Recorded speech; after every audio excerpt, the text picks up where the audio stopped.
நான் என்னுடைய தொடக்க கல்வி 1வது முதல் 3ஆம் வகுப்பு வரை மேலாதனூர் என்ற பள்ளியில் படித்தேன்.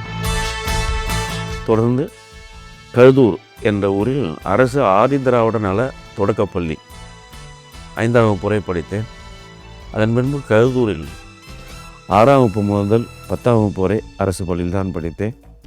அதன் பின்பாக சேப்பாக்கம் என்ற ஊரில் +1 +2 அரசு பள்ளி ஆதிதிராவிட நலத்துறை பள்ளியில் படித்தேன். இந்த பள்ளியில் படித்தது என்பதும் பின்னாளில் நான் எழுத்தாளரானதும் அதன் பிறகு நான் தானே துணைத் தலைவர் ஆனதற்கும் காரணம் சுதந்திரம்.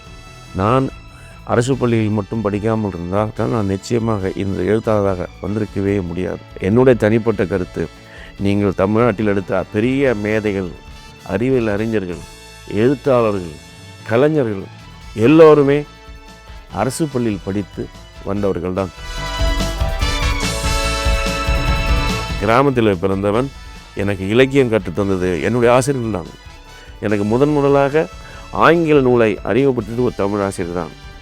ஒரு நாடகம் கற்றுக் கொடுத்தது எங்களுடைய அரசு பள்ளி தான். நாங்கள் நாடகம் படித்தது, பத்திரிக்கை படித்தது ஒரு வாத்தியாரால் தான் நான் வந்தேன். இன்று மட்டுமல்ல, என்றும் தமிழ்நாடு அரசு பள்ளி என்பது அது நம் சொத்து. தமிழ்நாடு அரசு பள்ளி என்பது நம் பெருமை. தமிழ்நாடு அரசு பள்ளி என்பது நம்முடைய அடையாளம்.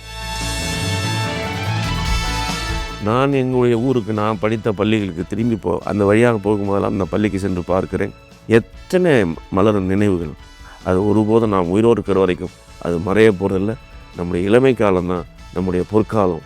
அரசு சொத்து இல்லை, அது மக்களின் சொத்து, நம் சொத்து. நம் சொத்தை பாதுகாக்க பழைய மாணவர்கள் எல்லாம் நீங்கள் படித்த பள்ளிக்கு ஒரு முறை பயணம் செய்யுங்கள், நீங்கள் படித்த கல்லூரிக்கு ஒரு முறை பயணம் செய்யுங்கள்.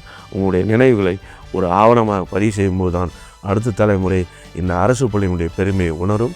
அந்த உணரும் போது தான் அவர்கள் மனிதர்களாக மதிக்கப்படுவார்கள், போற்றப்படுவார்கள்.